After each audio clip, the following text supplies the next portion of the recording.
Well, hello everyone, and for those of you who may not know me, let me introduce myself. I'm Roger Helmer, and I've been a member of the European Parliament since 1999. Before 1999, I never had any thought of becoming a politician, but I became so concerned about the damage that the EU was doing to our economy and to our freedom and independence, and so worried about proposals at that time for Britain to scrap the pound and join the euro, that I felt I just had to do something about it. Before politics, I used to have a proper job. I worked in industry for more than 30 years with marketing and general management positions in a range of companies, including Procter & Gamble, Reader's Digest, and United Distillers, now Diageo. I worked internationally in Europe, in the USA, and especially in East and Southeast Asia. For 3 years, I was managing director of a textile business in Malaysia, with 300 employees, where I was the only Westerner.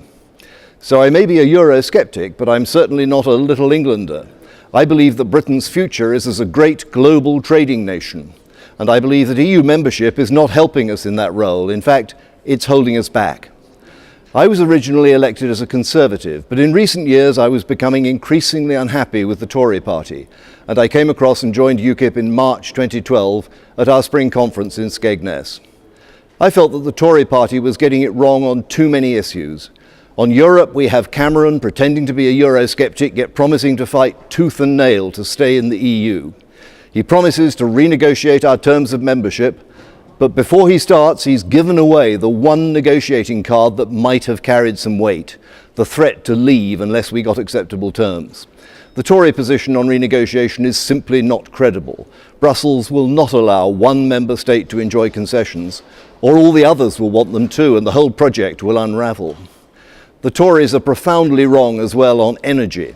With their ruinous commitment to expensive and intermittent renewables, they are driving up energy costs. They are forcing households and pensioners into fuel poverty. They are undermining UK competitiveness. They are driving energy-intensive businesses offshore, taking their jobs and their investment with them. Back in Skegness, Nigel Farage asked me to become UKIP spokesman on energy, and I was delighted to take on a position allowing me to speak up for a more rational energy policy. We need to keep the lights on, and we need to keep energy affordable.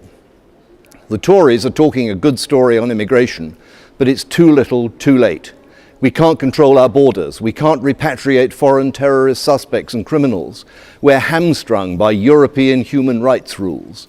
And as long as we're in the EU, we have to open our borders to so-called EU citizens, including the 29 million Romanians and Bulgarians who will be free to come to Britain from next January. The Tories are wrong as well on grammar schools, on HS2, it's a long list.